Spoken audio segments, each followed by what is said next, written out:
Okay, so this is how my air system works. So I took it off of the turbocharger system because it's filtered air. So air has to go through the turbocharger system and into the intake manifold. It's filtered air so that I don't get any dirt through my air compressor.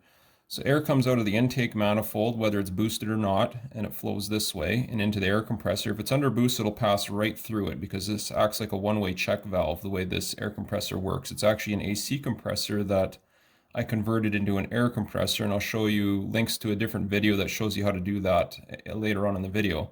So anyways, it flows through the compressor whether it's on or not, and it goes through a one-way check valve to fill the tank, whether it be boost pressure, which is 30 pounds, or whether it needs more than that. The air compressor will take it up to 120, and it'll auto shut off based on an electric pressure switch that's on the tank.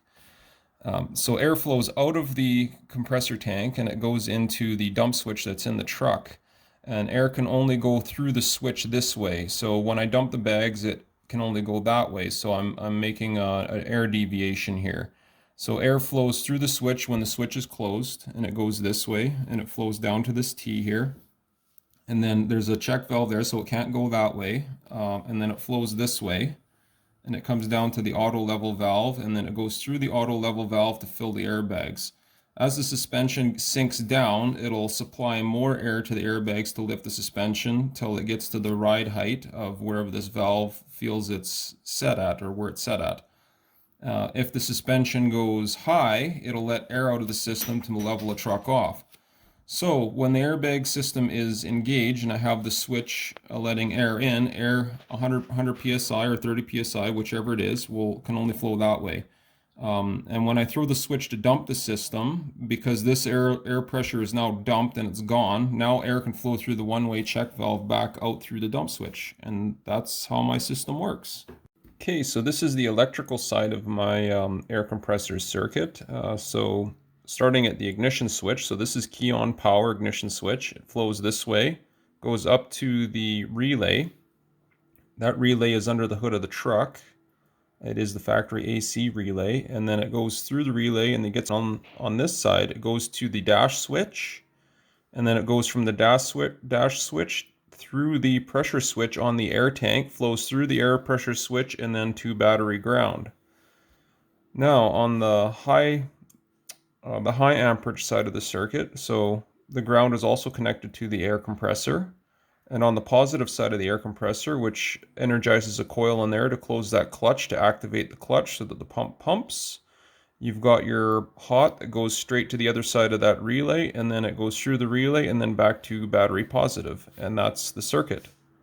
I want to stress the importance of this air pressure switch right here. It will only close when it gets down to about 60 psi, and it will only open when it gets to 100 psi, 120 psi, somewhere in there. If you don't have that switch in there, that air compressor will go 300 plus psi and it will blow stuff apart. Like you'll blow airlines or maybe even blow the tank apart if the airlines can handle the pressure. So you must have that switch in there. It'll automatically shut it off for you. This is just to deactivate the circuit when you're not wanting to charge up an air tank. And in my case, I'm probably never going to run this air compressor system when I'm just driving the truck around, because on my air side of the system, I have boost pressure that charges that air tank up. So this compressor will only ever be used when I load a trailer up and I need more than 30 psi in those airbags to lift the truck to level. So this circuit will only ever be used when I need more than 30 psi of air, and that pressure switch will make it safe. Okay, so this gauge right here, that one's my air compressor tank. Tells me how much air is in my air compressor.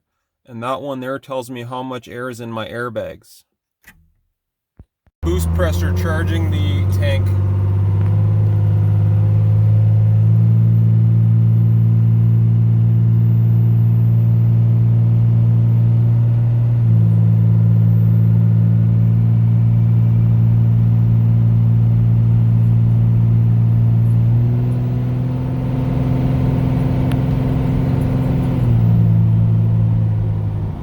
From idle, this is how fast it charges.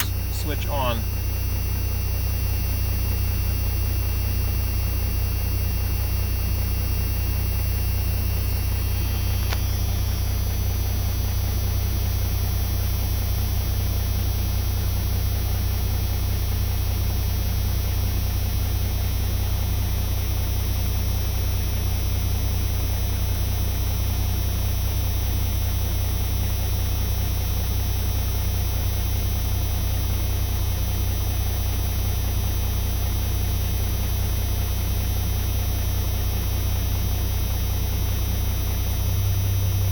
that's it. And the truck is idling at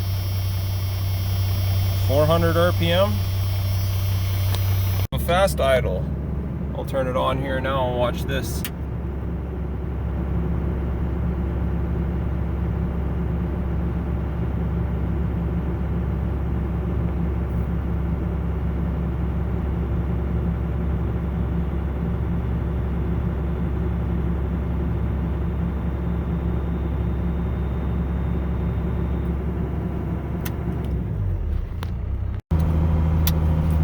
Truck boost pressure with air compressor. Okay, so the Supra is the heaviest vehicle I got, and I got the truck completely aired down right now, and we're gonna throw the switch up and show you how much this truck levels out. Okay, throw it.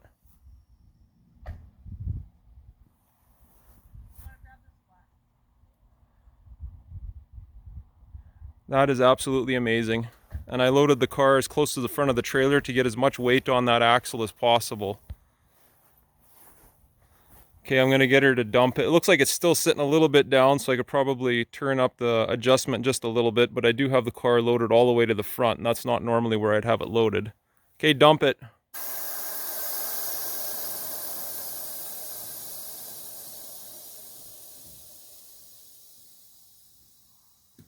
It comes down quite a long ways. Okay, so this is where I'd normally have the car loaded, or any car for that matter, about halfway up the deck. Okay, turn the switch on. And look how much that thing leveled right out. Leveled the deck out too. And let's have a look and see how much air is in the airbags. Oh, what is that, about 60 psi? Okay, so now that the deck is empty, I'll show you the airbags air pressure.